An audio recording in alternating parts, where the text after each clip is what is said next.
राधे राधे, जय श्री कृष्णा। चलिए आप सभी भक्तों को मेरा नमस्कार। अब हम शुरू करते हैं पुरुषोत्तम मास के महात्म्य का 16वां अध्याय। 16वें अध्याय में हम देखेंगे सुदेव को पुत्र की प्राप्ति एवं देवल मुनि द्वारा गुण दोष वर्णन। आप सभी भक्त इसको सुनने से पहले भगवान विष्णु का स्मरण करें और सच्चे हृदय से भगवान विष्णु के श्री चरणों में सादर प्रणाम करें।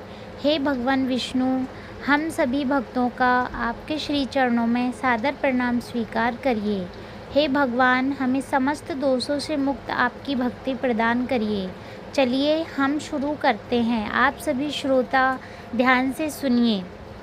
श्री नारायण जी बोले, हे नारद जी, भगवान की आज्ञा पाकर गरुड़ जी उस ब्राह्मण से बोले, हे ब्राह्मण श्रेष्ठ, जैसा भगवान ने कहा तुम्हें 7 जन्मों तक पुत्र सुख तो नहीं था, किंतु हे तपोधन स्वामी की आज्ञा से तुम्हें पुत्र का वर देता हूँ। मेरे ही अंश से तुम्हें पुत्र होगा, साथ ही तुम दोनों को उसके सुख के बाद दुख होगा। अब अपने मन में श्री हरि को धारण कर सुखपूर्वक रहो, संसारी सुखों का उदासीनता पूर्वक भोग करो। श्री वाल्मीकि जी बोले, इस प्रकार पति पत्नी को वर देकर श्री हरि गरुड़ पर चढ़े हुए बैकुंठ चले गए। सुखदेव भी वर पाकर स्त्री के साथ घर आकर गृहस्थ सुख भोगने लगा। कुछ समय बाद गौतमी गर्भवती हुई तथा 10वें मास में गौतमी ने सुंदर बालक को जन्म दिया, जिसे देखकर सुदेव को प्रसन्नता की सीमा न रही। उसने विद्वान ब्राह्मणों को बुलाकर स्नान कर जाति कर्म संस्कार कराए एवं प्रसन्नता पूर्वक दान दिया। उसका नाम भी सुखदेव ही रखा। वह बालक माता पिता को आनंद देता शुक्ल पक्ष के चंद्रमा के समान बढ़ने लगा। समय अनुसार पिता ने यज्ञोपवीत करा के गायत्री मंत्र की दीक्षा देकर ब्रह्मचर्य आश्रम में उसे रखा। उस बुद्धिमान बालक ने वेदाध्ययन प्रारंभ किया। गुरु भक्त बुद्धिमान उस बालक ने अपनी सेवा से गुरु को प्रसन्न कर लिया। एक बार ही पढ़ने से उसे सारी विद्याएं सीख ली। श्री वाल्मीकि जी बोले, एक बार देवऋषि वहाँ आए जो करोड़ों सूर्य के समान तेजस्वी थे।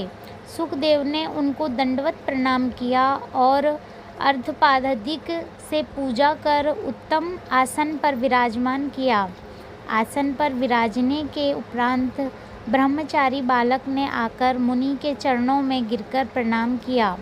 उसे देख ऋषि बोले, हे सुदेव, तुम धन्य हो, तुम्हारा भाग्य धन्य है। श्री हरि तुम पर प्रसन्न है, इसी से इस सुंदर पुत्र का वरदान तुमको प्राप्त हुआ है। इस प्रकार कुमार को देखकर देवल मुनि आश्चर्य उत्कंठित हो ब्राह्मण से बोले, हे सुदेव, तुम्हारा यह सुपुत्र गुण सागर है और तुम्हारा यह पुत्र अत्यंत भाग्यशाली है। यदि दोष है तो केवल एक ही, और उस बड़े भारी दोष से इन सब लक्षणों की विद्यमानता व्यर्थ होती है। इतना कह सिर हिलाते हुए दीर्घ श्वास लेकर मुनि आगे बोले, अन्य लक्षणों को कहो। कहने से पूर्व पहले आयु का भी तो विचार करना आवश्यक है। आयु न होने पर अन्य लक्षणों से क्या बनता है। हे सुदेव, सुनो, तुम्हारा यह पुत्र 12 वर्ष का होकर जल में डूबकर मृत्यु को प्राप्त होगा। तुम इसका मन में सोच तो करना नहीं, क्योंकि होनहार को कैसे रोका जा सकता है, वह तो होगा ही, इसमें कोई संशय की बात नहीं है। वाल्मीकि जी बोले, इतना कह देवल मुनि तो ब्रह्मलोक चले गए। लेकिन सुदेव शर्मा देवल मुनि से वचनों को स्मरण कर बहुत दुखी रहने लगा। गौतमी धीरज रखते हुए पुत्र को अपने अंक में भरकर आंचल में भरकर अत्यंत प्रेम पूर्वक उसके मुख का चुंबन करके स्वामी से कहने लगी, हे द्विज, होनहार की बातों का ध्यान कर अपने आप को भयभीत न करो।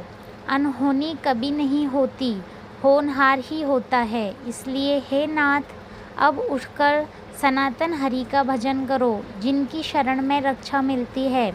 वाल्मीकि जी कहने लगे, इस प्रकार सुदेव अपनी भार्या के वचनों को सुनकर श्री हरि के चरण कमलों का ध्यान रखते हुए अपने पुत्र के शोक का निवारण किया। इस प्रकार वह श्री हरि से पुनः प्रणाम कर वही प्रार्थना करने लग जाता है कि हे श्रीमन नारायण, मेरे सामने यह कौन सा बड़ा दुख ला दिया। इस प्रकार वाल्मीकि जी कहते हैं कि हे मुनियों, अब हम इससे अगला 17वें अध्याय में देखेंगे। श्री वृद्ध नारदीय पुरुषोत्तम मास महात्म्यम 16वां अध्याय समाप्त। हे भगवान विष्णु, हम सभी भक्त कहने वाले और सुनने वाले का प्रणाम स्वीकार करिए। भगवान, हमारे सारे रोग दोष पापों का नाश करिए। आपके श्री चरणों में हमें शरण दीजिए। भगवान, आपके कमल चरणों में हमारा प्रणाम स्वीकार करिए।